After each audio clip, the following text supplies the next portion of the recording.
With over 230 million population, Nigeria faces a growing environmental challenge from both human activities and natural disasters. This visible sign of environmental degradation affecting our land, water, and air is becoming obvious, threatening the human resources that sustains life. The nation experiences diverse climate, a tropical monsoon climate in the south, tropical savanna in the central region, and a Sahelian hot and semi-arid climate in the north. Not to forget, we are now facing the Harmattan season after a long period of rain. This program is committed to exploring solutions to Nigerian environmental issues through the lens of the Nigerian Environmental Society. And today, we are joined by experienced professionals to shed light on these pressing concerns. I am Sam Miki, and you're welcome. For everyone trying to understand, what does the Nigerian Environmental Society entails? For the layman who doesn't understand the essence of the environmental duties and obligations, Mr. Taofeeq Adeosun, the chairman of the Lagos Mainland chapter of the Environmental Society of Nigeria, we shall be looking at it through his lens. I'll be right back. The Nigerian Environmental Society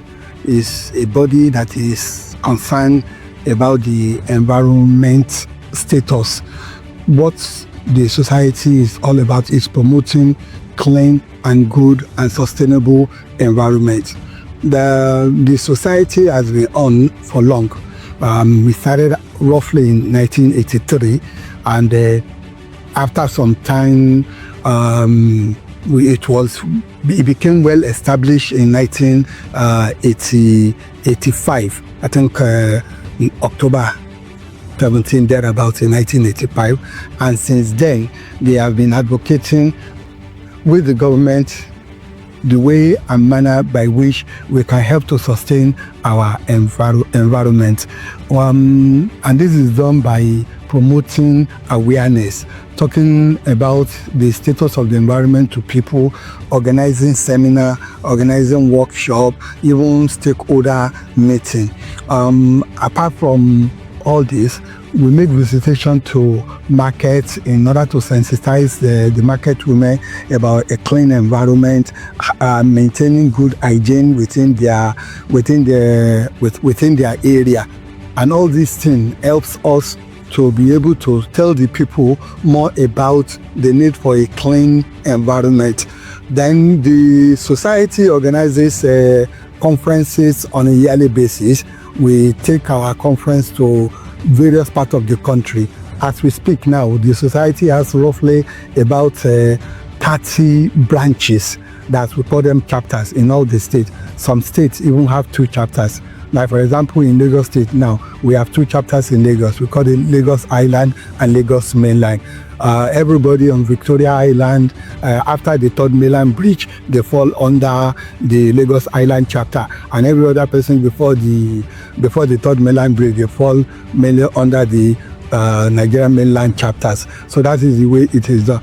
And we take our conferences to every state. It gives us an opportunity to know what the environment status of all the different states are, and then we look at what are the challenges each of the states are having, so that we can provide solution to those challenges. And we even we partner with the Federal Ministry of Environment in most of the environment work that is done.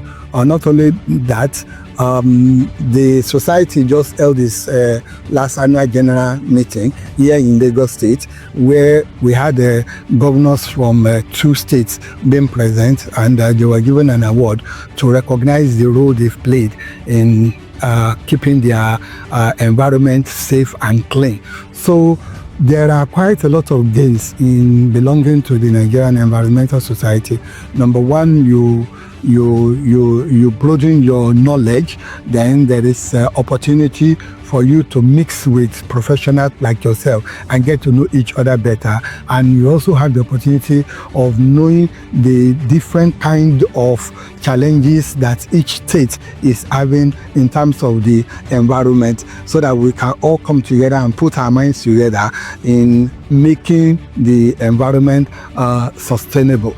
Then each of the chapters also admit students from tertiary institution. And I will take it far back from secondary school, having a secondary school, like a club, in order to make the student more aware about cleaning the environment. So it has been on since then, and it is continuous. And we're really trying our best to make sure that we sensitize people more on the environment. To take this further and break it down, we engaged the immediate past president of the Nigerian Environmental Society, Ms. Dorothy Bassey, who is presently in the United Kingdom. Let's hear what she has to say. Looking at the Nigerian Environmental Society today, for the viewers who have no clear-cut understanding of the objective of the society, in summary, what can you tell them is the essence of NES?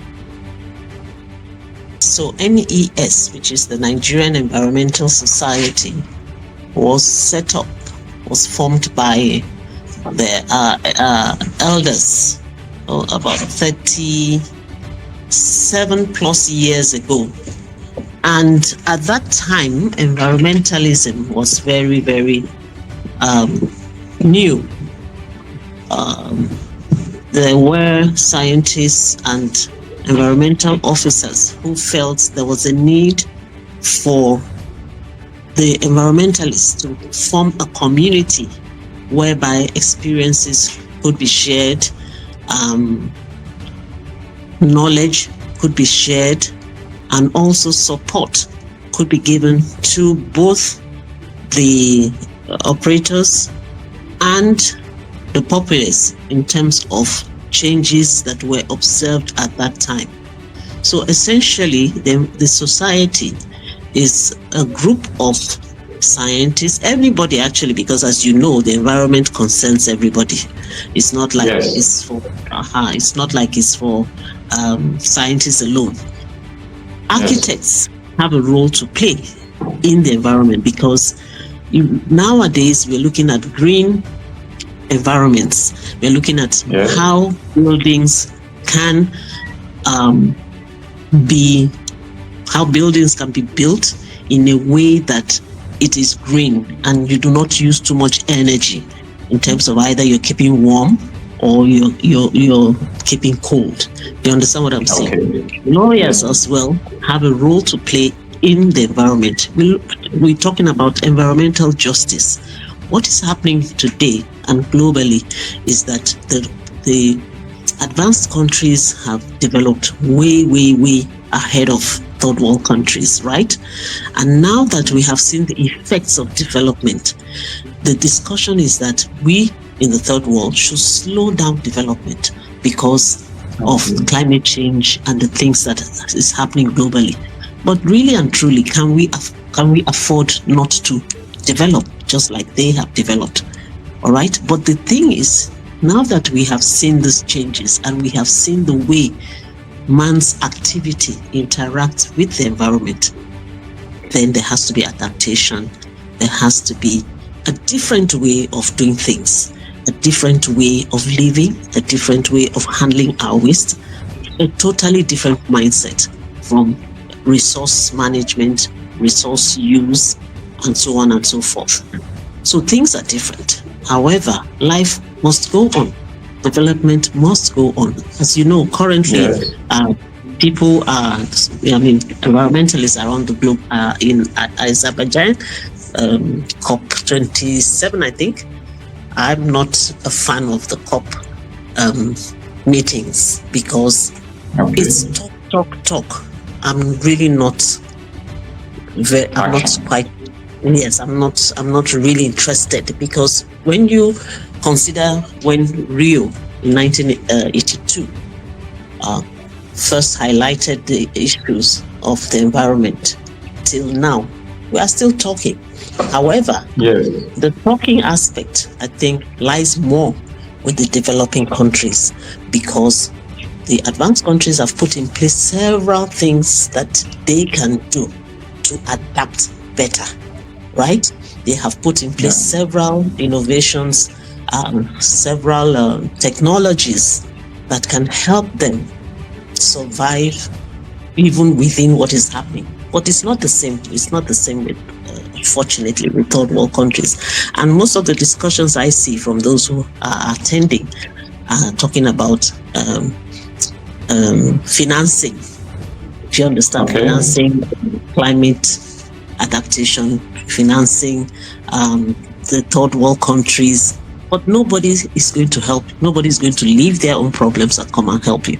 We in the third world countries, we most vulnerable, and our lives, our way of living is totally different from theirs. So we need to look inwards. We need to be committed. We need to understand that, yes, indeed, it is our responsibility first, because financing of climate change issues, the discussions have been on for years, and we are not seeing it. We are really not seeing anything positive. So for me, as a person, I don't favor all those talk. But we have a lot of things to do nationally, locally, and within the continent of Africa particularly. What an interesting section. Before we let her go, we also ask her to share with us an advice to the government and to private stakeholders in the environmental sector on ways to safeguard and promote more sustainable environmental practice. Here's what she has to say. As you can see, I am in the UK. Currently, today, no supermarket is going to freely hand you a plastic bag. You have to pay for it. And so I would be calling on the federal government, on the state governments, on the local governments to help in ensuring compliance to some of the policies, that we are rolling out as a nation. Regulations must support these policies, these inventions, these innovations. If we say, for example, we do not want plastics in our society, then supermarkets should not hand them over freely like the way they do currently. If you do want it, you got to pay for it, so that it pinches you a bit and it makes you realize that, look, what you are holding is something that will not benefit the environment. As you know, flooding is a big problem in Lagos State. I'll speak for Lagos State. But we think that it is not only Lagos State that is vulnerable. And some of these things are caused by indiscriminate dumping of wastes. Do you understand? Whereby plastics make up a very huge percentage of these wastes.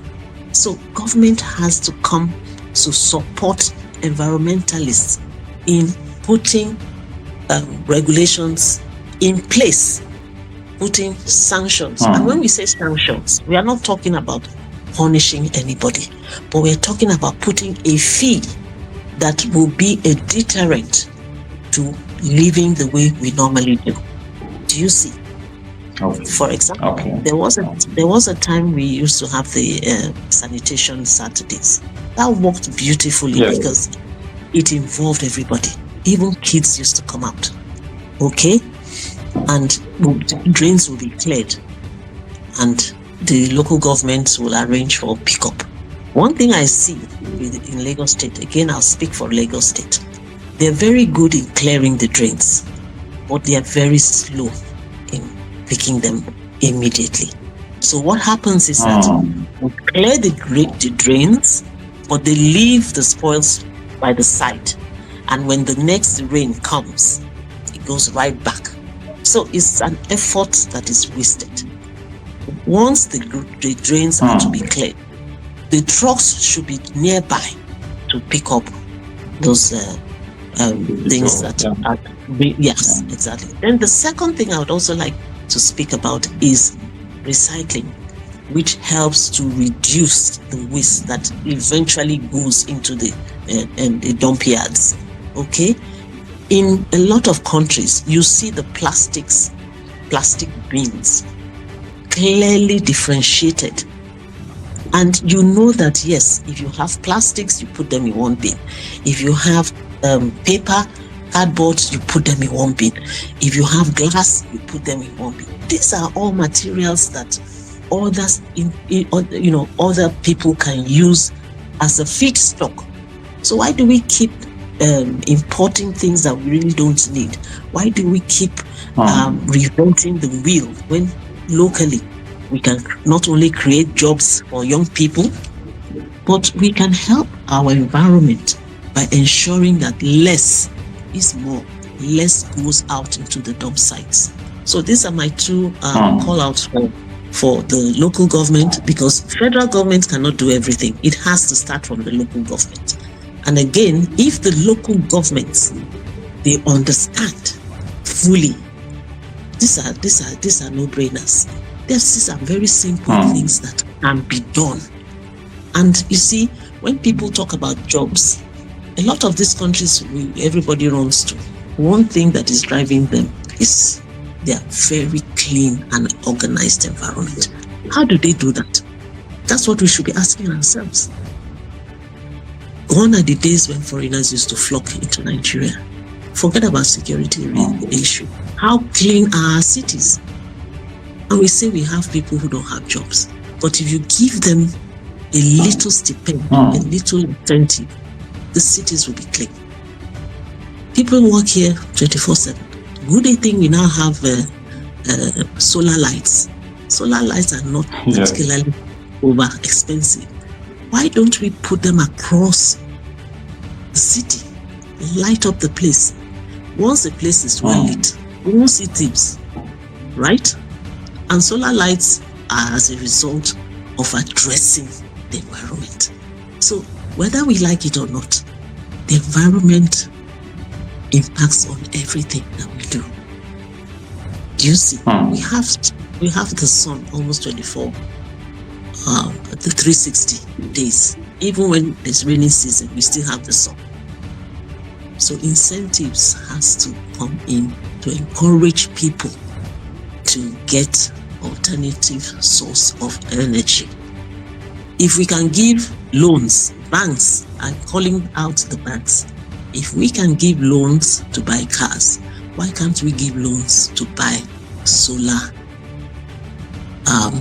energy as an alternative, rather than having our power stations collapsing every minute? It's embarrassing because government officials, we travel all the time. We see how it is done. We interact with our colleagues abroad. And people will be wondering, what is wrong with us? What exactly? We have a lot. We have a lot we can do, and without costing too much money. That's the main thing. Because sometimes we think that these things are totally out of our reach. Lagos State is doing wonderfully well. They have the blue line, they have the red line. They're planning other lines, which is one thing to take care of the mass transit and the emissions coming out from the cars. Would they think the petrol price is high? So typically, a house that normally would have 5 cars probably now have only 2. So that's a good thing, right? But on the long routes, there has to be buses or trains, which Lagos State are actually doing, and I really give them kudos for that.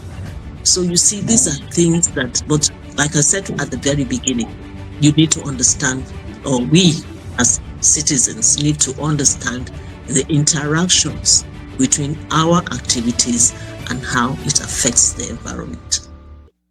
What an exciting episode. Going back to what Mr. Adeosun said, the history is very extensive. So in our next episode, we'll be having some key pioneer members of the society, and we shall be engaging them to take you down memory lane and show you how unique this body has been.